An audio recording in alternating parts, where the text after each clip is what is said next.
बेरोजगारी, गरीबी, सब दलित समाज के लोग रहते हैं और गरीबी यहाँ कूट कूट कर भरा हुआ है। मैं वहाँ पे खड़ी रही उनके साथ और मैं इतना वहाँ धरना दी, सोशल मीडिया के माध्यम से आवाज उठाई, तब जाकर हमारे एरिया में एक थाना खुला है, चौकीदार। भाषण तो बहुत अच्छा देती हो। और आपके तरह मैं भी सोची हूँ कि मैं कभी शादी वादी ना करूँ, एक मतलब अच्छा मतलब ये नेता बनूं और लोगों के लिए काम करूं। बहुत बढ़िया। और शॉर्ट में मैं आपसे कुछ अपनी मतलब मेरा नाम पैड गर्ल है, लोग मुझे पैड गर्ल के नाम से जानते हैं क्योंकि एक प्रोग्राम हो रही थी, उसमें आईएएस जितने भी पदाधिकारी थे सभी लोग आए थे। तो हम वहाँ पे स्टेज पे अपनी मांग रखे कि मैम जो सरकार है वो सब कुछ देते हैं तो 20-25 रुपए का पैड क्यों नहीं देते हैं। लेकिन माफी मांगी और नीतीश कुमार जी को भी जवाब देना पड़ा था कि भाई बच्चियों से आप ऐसे बात कर कैसे सकती हैं। फिर अब जो हमारी एक और साथी हैं जो कि एक स्लम एरिया से आती हैं और वो अपनी कहानी बताना चाहती है कि जो बिहार का जो स्लम एरिया में एक जो महिला की जिंदगी वो कैसे गुजर रही है। हेलो, मेरा नाम रिया पासवान है और मैं बिहार के सबसे बड़े स्लम एरिया से आती हूँ और मैं यहाँ तक आज जो आई हूँ मैं खुद की बदौलत आई हूँ, शक्ति अभियान की बदौलत आई हूँ। अब मुझे यहाँ लाने में कोई नेता विधायक का हाथ नहीं है, किसी लोगों का हाथ नहीं है। और हमारी जो सबसे बड़ी स्लम एरिया है वहाँ पे बेरोजगारी, गरीबी, सब दलित समाज के लोग रहते हैं और गरीबी यहाँ कूट कूट कर भरा हुआ है, बेरोजगारी भी। और हमारे घर के जहाँ हम रहते हैं वहाँ पे मोरिया लोग है, नगर निगम है और यहीं पे इस्कॉन टेम्पल है। लेकिन उसके बाद भी हमारी जो व्यवस्था है हमारी स्लम एरिया की, उसमें ना तो अच्छी शिक्षा दी जाती है और ना ही हम लोगों को कुछ रहने का साधन है। बिल्कुल गरीबी की जिंदगी हम लोग जी रहे हैं। ये इस्कॉन टेम्पल कब बना? ये तो हो गया है कुछ साल बने हुए। कुछ साल मतलब पुराना है या अभी नहीं, अभी तो न्यू ही समझिए, न्यू ही है। कितना बड़ा है? बहुत बड़ा है, बहुत बड़ा। अच्छा, हाँ, उसमें काफी लोग जाते हैं। हाँ, और ये सोच की बात है ना कि हमारे घर के बीचों बीच मतलब 2 मिनट का रास्ता है इस्कॉन टेम्पल का, और जो नगर निगम का ऑफिस है वो भी 2 मिनट का रास्ता है, जो पटना जंक्शन है वो भी 2 मिनट का रास्ता है। लेकिन उसके बाद भी हमारी एरिया की जो समस्याएं हैं, बेरोजगारी, मतलब नशा जैसी चीजें खुलेआम हो रही है। एक बच्ची भी, 3 साल की बच्ची भी हमारी एरिया से चोरी हो गई थी। तो हम लोगों ने, मैं वहाँ पे खड़ी रही उनके साथ और मैं इतना वहाँ धरना दी, सोशल मीडिया के माध्यम से आवाज उठाई, तब जाकर हमारे एरिया में एक थाना खुला है, चौकीदारी।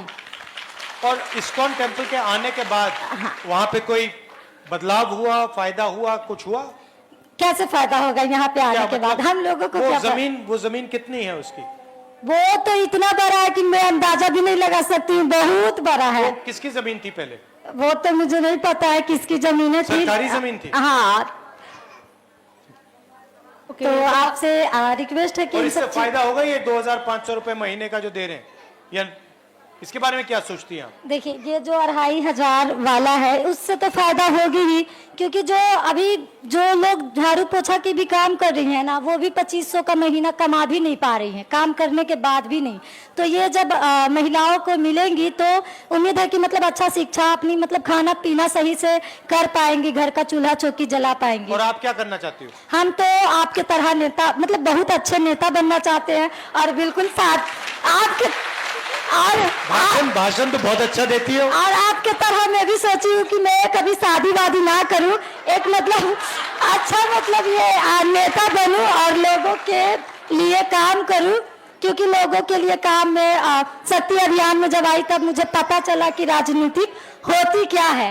क्योंकि बहुत पहले मुझे ठीक है, समय की थोड़ी बोलो, खत्म करो।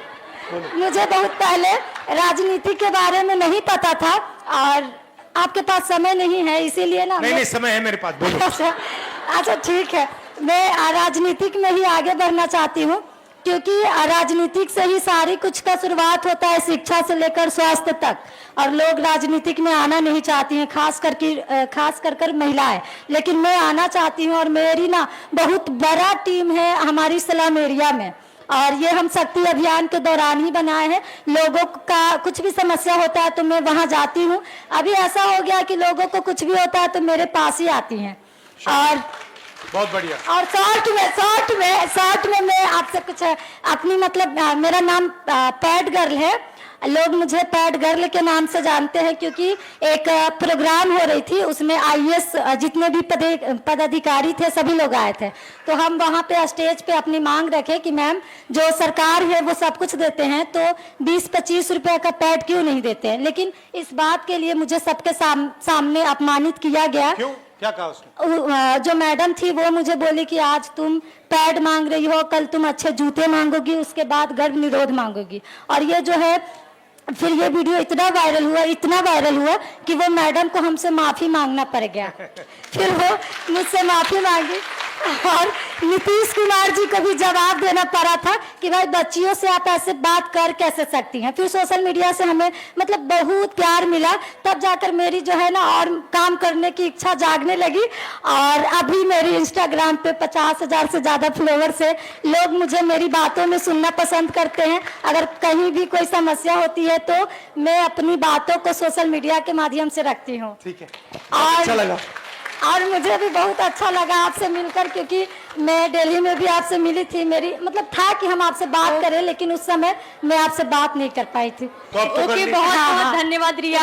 आपकी कहानी मतलब बहुत सारी महिलाओं के लिए प्रेरणादायक है। वो लड़कियां जो कि पॉलिटिक्स से दूर रहती हैं, तो ये बताता है कि हम महिलाओं को क्यों राजनीति में आना चाहिए, क्यों अपने हक पर हिस्सेदारी के लिए आवाज उठाना चाहिए।